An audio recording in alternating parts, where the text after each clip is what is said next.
निवास शक्ति के रूप में माँ कालका का महामंदिर है। मैं उस माँ गायत्री का भी यहाँ मंदिर है जो हमें शांति, सद्भावना और त्रिकोण समाज के सचिव हैं और उद्बोधक है आपका। मैं उनका स्वागत करती हूँ तालियों से।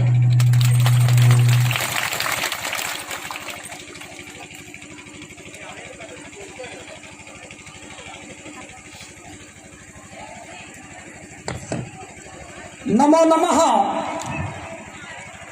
बुजुर्गों का धर्म नगरी पिंडावल की ओर से आत्मीय अभिनंदन, स्वागत। परम हर्ष का विषय है कि आज इस प्रथम महिला सम्मेलन में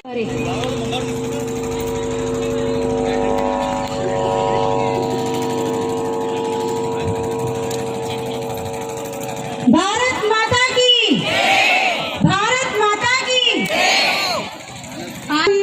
ये सब हमारे लिए बहुत ही सुखमय, और आज जिस मंच जिसके लिए अपन यहाँ से इकट्ठा हुए, इसके लिए मुझे यूँ लगता है कि शायद वो कारण समय बहुत कम रहता है। जो भी वक्त आप बोले संक्षिप्त में बोले। जो भी शादी होगी वो लड़का या लड़की गांव के पंचों के सामने अपनी सहमति देंगे। ये बहुत बड़ा पॉइंट है, नहीं तो लड़के लड़की क्या इतनी शिक्षा भी नहीं थी, फिर भी विवाह समाज में ही होता था और परिवार को साथ लेकर ही रहते थे। गेहूं का आइटम ही रखे, सब्जी रखो या लड्डू रखो, अगर गेहूं का आइटम ही रखे। पांचवा पॉइंट है नशा प्रवृत्ति। नशा प्रवृत्ति कोई माँ चाहती नहीं है कि मेरा बेटा नशा करे, तो वो सब तो सुझाव अन्य गाँव से भी आए, लोकाचार वाले ने तो सबको घाड़ा गाँव को मान्य ही मान्य। Thank you. कभी कभी ऐसी महिलाएं जो परेशान होकर के तलाक दे रही हैं, हमारे समाज का और हमारी पंचों का मानना है कि जो पक्ष निभाना नहीं चाहता है वह समाज से बाहर होगा, और संबंध विच्छेद के बाद यदि समाज का कोई भी परिवार उस तलाकशुदा के घर पे यदि रिश्ता लेकर के जाएगा तो वो भी समाज से बाहर होगा। अगर लड़की गलत हो तो लड़के द्वारा कोई भी मुआवजा नहीं मिलना चाहिए लड़की को। माता कहती है बेटा ऐसा, बहू ऐसी, ऐसा कुछ भी है। पहले माता खराब होती है, उसके बाद बेटा बहू खराब होते हैं। अपनी दो हाथों से ताली। मृत्यु भोज में अन्य भोजन पर चिंतन। मृत्यु भोज में सिर्फ गेहूं का ही भोजन मान्य किया जाएगा।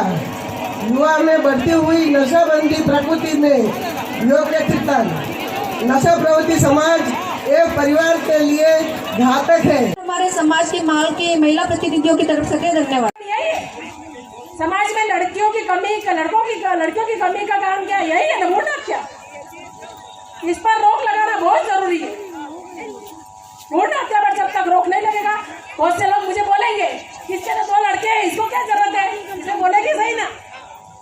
लेकिन ऐसा कुछ नहीं है। अगर मेरी 2 लड़कियां भी होती तो भी मैं लड़के के लिए आशा नहीं रखती। और आज मेरी बहू की बहुत बड़ाई हुई है तो मैंने उसको यही बोला है कि लड़का हो या लड़की हो, दोनों स्वस्थ रहना और स्वस्थ रह के आना। मुझे लड़का नहीं चाहिए, लड़की भी होगी 24 साल। गेहूं का ही भोजन बनाएंगे, गेहूं का भोजन। ये सुंदनी गांव का निवेदन है कि मृत्यु भोज में गेहूं का ही भोजन बने। लेकिन जो गत फरवरी मार्च में आएंगी, वो अगर कोई महिला इस चीज का विरोध जता रही है कि मेरे पति रोज दारू पी के आ जाते और मुझे सता रहे, तो कृपया करके उसकी गृहस्थी में आग लगाने की कोशिश ना करें कि ये तो औरत ही खराब है, मेरा बेटा तो राजा बेटा था, इसके बाद शादी करके ये ऐसा हो गया।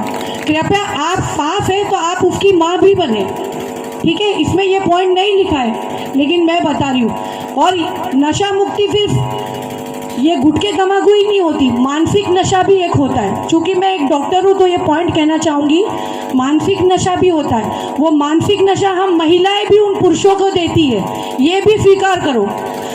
अगर वो पुरुष कमा के आ रहा है और हम अपने घर के विवादों को पुरुष के ऊपर आते से ही बम की तरह फोड़ देते, तो वो भी एक मानसिक नशा है जो वो व्यक्ति सहन करता है। ये इसका असर अपने ससुर जी पर होता है, उस पुरुष पे भी होता है, अपने जो बेटे हैं उस पर भी होता है, ठीक है। तो यहाँ महिला संगठन जितनी भी बैठी है, संगठित महिलाएं, वो सारी आज अपने आप को सरस्वती दुर्गा ही नहीं समझे, अपितु एक जिम्मेदारी समझे कि अगर हमारे घर परिवार समाज में कोई नशा कर रहा है तो आज हम यहाँ से संकल्प लें कि हम पूरी कोशिश करेंगे कि वो नशा मुक्त गांव बन जाए और समाज सुधर जाएगा। बाकी अमल करना पड़ता है, कई बार मीटिंग में हुआ, कई बार कैंसिल हुआ है सब, तो अपने इस बात पे अमल करना है।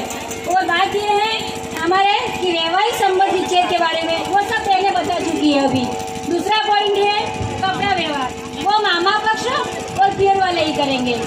तीसरा है योग्य वर देख के लड़की समाज में ही देवे, जो मतलब पहले समाज में गरीब गरीब के साथ भी होता था और अमीर अमीर के साथ भी होता था। ऐसा नहीं है एक ही करता है एक नहीं करता है, ऐसा नहीं है।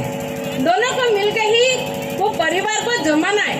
ऐसा नहीं है कि परिवार अलग कर दे, ऐसी बात नहीं है।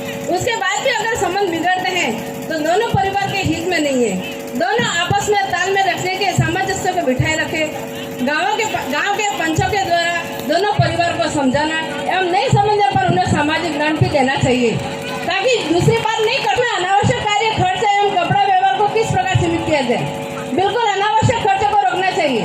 अपने रीति रिवाज के अनुसार खर्च करना चाहिए, दूसरों का देखा देखी नहीं करनी चाहिए, अपने सामर्थ्य के अनुसार खर्चा करना चाहिए। जैसे अमीर है कोई लखपति आदमी है, वो अपना भोजन करवाता है, बहुत प्रकार की डिशे करता है।